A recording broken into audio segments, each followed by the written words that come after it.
Florida में रहने वाले कुछ टीनेजर्स एक दिन पुलिस स्टेशन पहुंचे अपनी एक दोस्त की मिसिंग रिपोर्ट लिखवाने।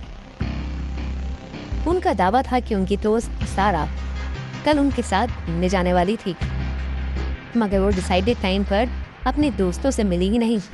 पर पिछले दिन से उसका फोन भी बंद आ रहा है।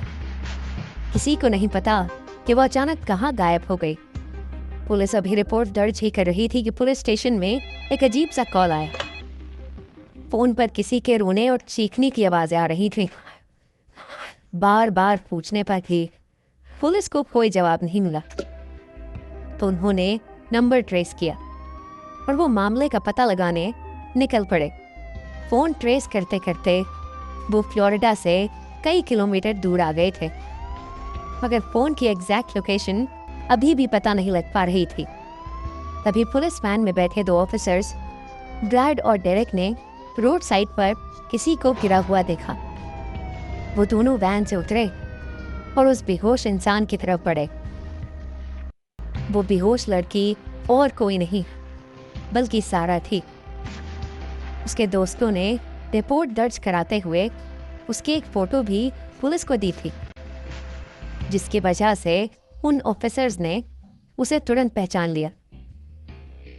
सारा का शरीर नीला पड़ रहा था और उसकी लेफ्ट आर्म से खून भी निकल रहा था। पुलिस ने उसे उठाया और जल्द से जल्द हॉस्पिटल ले गए।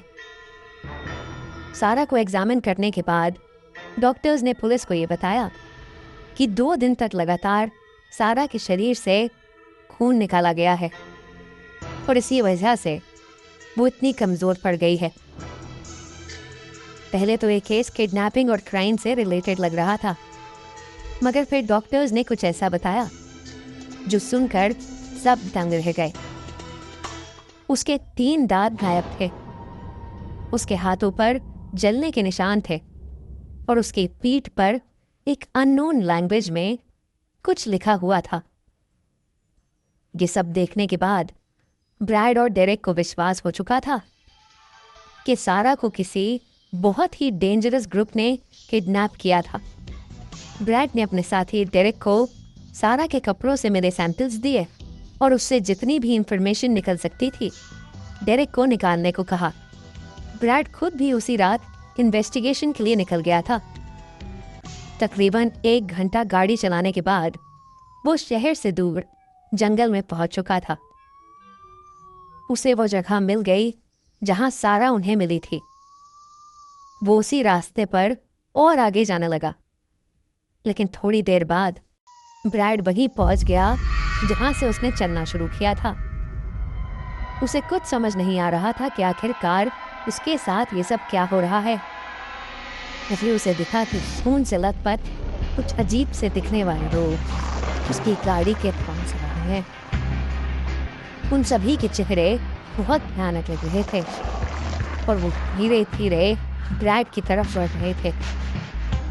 ब्रैड बहुत डर गया था। उसने हड़बड़ा के पीछे वाली सीट से अपनी गन उठाई और उन लोगों की तरफ पानी, मगर वो एक देखकर शॉक हो गया कि अब वहां कोई था ही नहीं।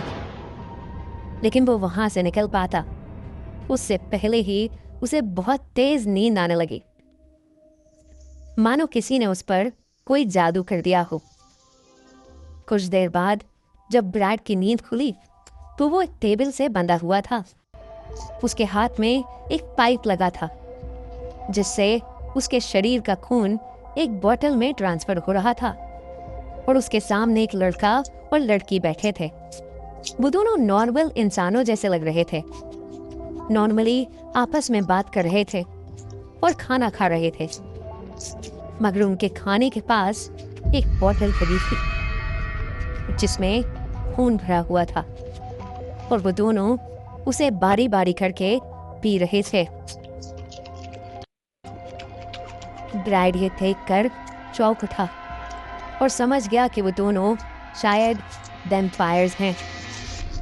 ब्रैड ने अपनी नजर घुमाई तो उसने देखा कि उस कमरे में कुछ काला जादू करने का सामान पड़ा है। वहीं ढेर सारे दांत पड़े हैं जो कि काली शक्तियों को खुश करने का जरिया होते हैं। उसे अब सब कुछ समझ आ चुका था, ये भी कि सारा को भी इन्हीं लोगों ने पकड़ा होगा। रात आते आते ब्रैड के शरीर में बिल्कुल ताकत नहीं बची थी, मगर फिर भी हिम्मत करके उसने किसी तरह अपने हाथों की रस्सी खोली और उस घर से भाग निकला। बाहर निकलकर उसे एक फोन बूथ दिखा, जहां से उसने पुलिस स्टेशन कॉल किया और लकीली फोन डेरेक ने उठाया। ब्रैड उसे सब कुछ बताया जा रहा था, लेकिन डेरेक को ब्रैड की आवाज ही नहीं आ रही थी, बल्कि उसे किसी के रोने और चिल्लाने की आवाज आ रही थी। डेरेक ने उस फोन कॉल को ट्रेस किया और वो उसी रास्ते पर निकल गया। कुछ ही दूर जाकर उसे ब्रैड दिखा।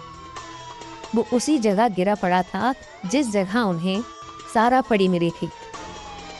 डेरेक ब्रैड को तुरंत हॉस्पिटल लेकर गया, लेकिन कुछ ही पलों में ब्रैड ने दम तोड़ दिया।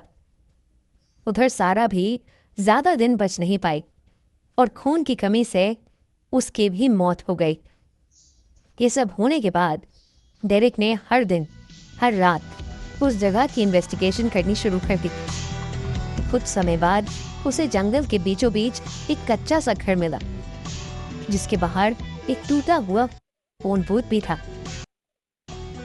उस घर में कोई नहीं था। डेरेक और उसकी टीम ने जब उस घर की तहकीकात की तो उन्हें पता चला कि इन सब के पीछे एक सीक्रेट वैम्पायर्स का ग्रुप था, जो कि इंसानों का खून पीकर अपने आप को जिंदा रखने की कोशिश कर रहे थे। और ये सब करने के लिए वो काले जादू का इस्तेमाल कर रहे थे। उस दिन के बाद फ्लोरिडा में कोई ऐसे केसेस तो नहीं आए, लेकिन वैम्पायर्स के ऐसे कई किस्से हैं जो पूरी दुनिया में फैले हुए हैं।